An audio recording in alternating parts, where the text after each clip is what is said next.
নমস্কাৰ, মই SN news channel অসমলৈ পূৰবী ডেকা আপোনালোকক পুনৰবাৰ স্বাগতম জনাইছোঁ আৰু আপোনালোকক আগতো জনাই আছিলোঁ যে আজি বিশ্ব শান্তি দিৱসৰ দ্বিতীয়টো দিন আৰু দ্বিতীয়টো দিনতো আমি দেখিবলৈ পাইছোঁ শ্ৰদ্ধালুসকলৰ অগণন ভিৰ আৰু ইয়াৰ লগতে আমি ভাণ্ডাৰস্থলীত থিয় হৈ আছোঁ, য'ত নেকি পুৰুষৰ ভাণ্ডাৰস্থলীত এইফালে দেখিবলৈ পাইছে আপোনালোকে অসংখ্য সমাগমই শ্ৰদ্ধালুসকলৰ ভিৰ দেখিবলৈ পোৱা গৈছে আৰু ইয়াত মোৰ কেমেৰামেনে আপোনালোকক দেখুৱাইছে যে বৰ্তন সেৱা হৈ আছে আৰু ইফালে ভিতৰত ভাণ্ডাৰা খোৱা লোৱাৰ ব্যৱস্থা সকলোখিনি কৰা হৈ আছে।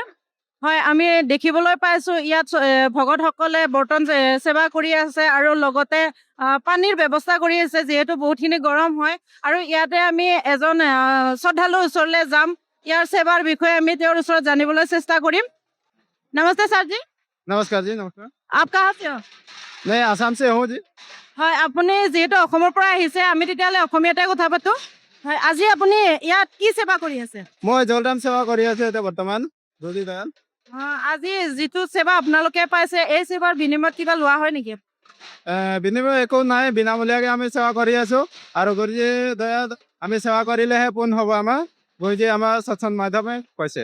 হয়, এইটো আজি যিটো অখণ্ড ভাণ্ডাৰা আয়োজন কৰিছে, এই ভাণ্ডাৰাটো কিহৰ কাৰণে কৰা হৈছে? এইটো আমাৰ গুৰুজী সন্তৰামবাবুজী মহাৰাজে কৰিছে, বিশ্ব শান্তিৰ কাৰণে কৰিছে। আজি হয়তো বহুত জেগা পুৰা যুদ্ধ হৈ আছে, আমি চবে গম পাওঁৱে। সেইটো কাৰণে বিশ্ব শান্তিৰ কাৰণে এইটো দিৱস পাতিছে। হয়, আপুনি ক'লে যে বিশ্ব শান্তিৰ কাৰণে এই দিৱসটো পতা হৈছে। আপুনি ভাবেনে যে এই বিশ্ব শান্তিৰ পৰা আমাৰ গোটেই বিশ্বখনত শান্তি আনিব পাৰি? হয়, আমাৰ গুৰুজী সন্তৰামবাবুজী মহাৰাজে কৈছে যিহেতু আমি শাস্ত্ৰৰ অনুকূল ভক্তি কৰিলে আৰু যিহেতু আজি তত্ত্বদৰ্শী সন্তৰামবাবুজী মহাৰাজে বিশ্বক শাস্ত্ৰ অনুকূল ভক্তি প্ৰদান কৰিছে, যিহেতু আজিলৈকে কোনো ধৰ্মগুৰু কৰা নাই। সেইটো কাৰণে আমি ক'ব পাৰোঁ যে সন্তৰামবাবুজী মহাৰাজে যি শাস্ত্ৰ অনুকূল ভক্তি দিছে চবকে, বিশ্ব শান্তি যথেষ্ট হ'ব, নাচামুক্ত, দহেজমুক্ত আৰু অন্য সমাজ কাম কৰি আছে সমাজত। ধন্যবাদ ছাৰ। সঁচাই আমি আৰু এজন ভকতৰ ওচৰলৈ যাওঁ, তেওঁৰ পৰা আমি মনৰ কথাখিনি জানিব চেষ্টা কৰিম। নমস্তে ছাৰ। নমস্কাৰ। आप कहाँ से हो? ये आसाम से। আচ্ছা, আপুনি অসমৰ পৰা আহিছে, আমি তেতিয়াহ'লে অসমতে কথা পাতোঁ। হয়, আজি আপোনাৰ নামটো? মোৰ নাম শ্ৰী অমৰ দাস। আপুনি অসমৰ কোন ডিষ্ট্ৰিক্টৰ পৰা আহিছে? অসমৰ মই ডিব্ৰুগড় জিলাৰ পৰা আহিছোঁ। আৰু ইয়ালৈ অহা কিমান দিন হ'ল? আমাৰ আজি 3 দিন হ'ল এটা। হয়, আৰু আমি দেখিবলৈ পাইছোঁ আপোনালোকে বৰ্তন সেৱা কৰি আছে, পানীৰ যোগান ধৰি আছে।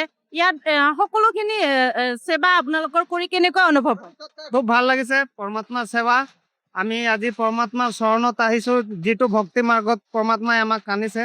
এই ভক্তি মাৰ্গৰ মূল উদ্দেশ্যই হৈছে আমি এই কাল লোকৰ পৰা সৎলোক যাব লাগে আৰু এই ভক্তি মাৰ্গত সফল হ'বলৈ হ'লে পৰমাত্মাই আমাক গুৰুজীয়ে যেনেকৈ কৈছে যে সেৱা সুমিৰণ দান আমাক কৰিবই লাগিব। তাৰ ভিতৰত সেৱাটোৰ মহত্ব বহুত বেছি, সেইকাৰণে বিভিন্ন ধৰণৰ সেৱা ইয়াত কৰিছে ভকতসকলে। সেই হিচাপে আমিও আমাৰ অসমৰ সেৱাদাৰসকলে বৰ্তন সেৱাত অংশগ্ৰহণ কৰিছোঁ। আৰু আমি ছ'চিয়েল মিডিয়াৰ থ্ৰুৱেদি জানিব পাৰিছোঁ সন্ত ৰামপাল মহাৰাজজীক ভগৱান বুলি মানি লৈছে। তেওঁ সঁচাকৈ এজন ভগৱান নে? হয়, প্ৰকৃততে তেওঁ ভগৱান হয়, কাৰণ আমি আমাৰ যেনেকৈ প্ৰত্যেকটা ধৰ্মৰে একোখনকৈ আমাৰ ধৰ্মগ্ৰন্থ আছে। যেনেকৈ আমাৰ হিন্দু ধৰ্মবিলাকৰ কাৰণে আমাৰ গীতা এখন আছে। গীতা 4খন বেদৰ মানে সাৰাংশ বুলি কোৱা হয়। গতিকে গীতাখনতো প্ৰমাণ আছে যে পৰমাত্মা কবিৰ পৰমাত্মা হয় আৰু আমাৰ বাকী যি ধৰ্ম গ্ৰন্থ আছে, পুৰাণ, বাইবেল, গুৰু গ্ৰন্থ চাহেব, প্ৰত্যেকতে কবিৰ চাহেব যে ভগৱান হয় তাৰ প্ৰমাণ পোৱা যায়। ধন্যবাদ ছাৰ। হয়, আৰু আমি ইয়াত দেখিবলৈ পাইছোঁ পুৰুষসকলে বাচন ধোৱা সেৱা কৰি আছে আৰু ইয়াতে ধুনীয়াকৈ পৰিপাটিকৈ বৰ্তন ধোৱাৰ ব্যৱস্থা কৰিছে। আৰু ইয়াতে আমি এজন ইয়াৰে শ্ৰদ্ধালুৰ ওচৰলৈ যাম, তেওঁৰ পৰা তেওঁৰ মনৰ কথাখিনি জানিব চেষ্টা কৰিম। আহক। নমস্তে ছাৰ।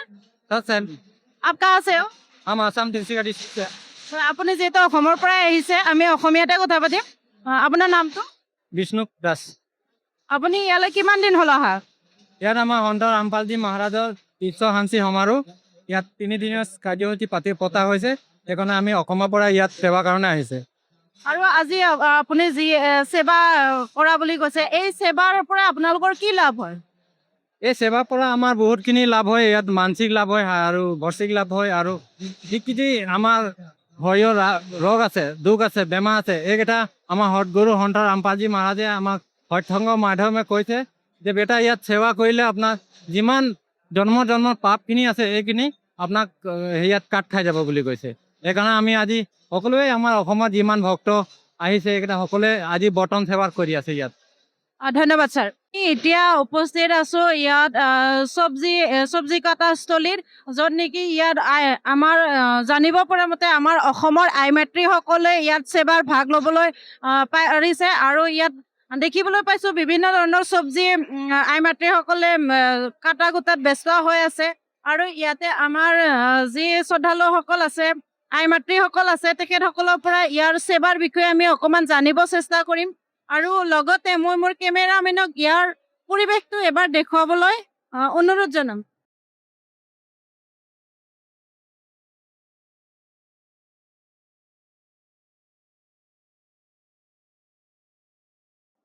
আমি অন্য এগৰাকী আই মাতৃৰ ওচৰলৈ যাম আৰু তেওঁৰ পৰা জানিব চেষ্টা কৰিম সেৱাৰ বিষয়ে।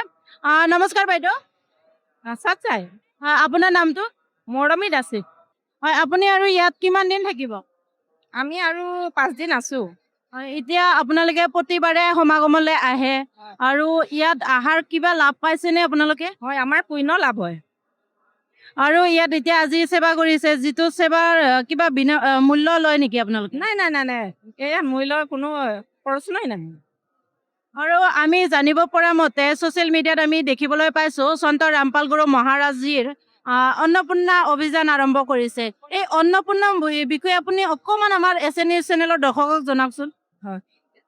অন্নপূৰ্ণাৰ মহিমৰ মানে গোটেই দুখীয়াৰ মানুহক, যাৰ নেকি মানে খাবলৈ অন্ন নাই, যাৰ নেকি পঢ়া শুনাৰ টকা পইচাৰ অভাৱ, যাৰ নেকি চিকিৎসাৰ কাৰণে অভাৱ, যাৰ নেকি ঘৰ নাই, তেওঁলোকক মানে গোটেইখিনি আমাৰ পৰমাত্মা ৰামপালজী মহাৰাজ গুৰুদেৱে সকলোকে সহায় কৰিছে। সেইটো অন্নপূৰ্ণাৰ মহিম।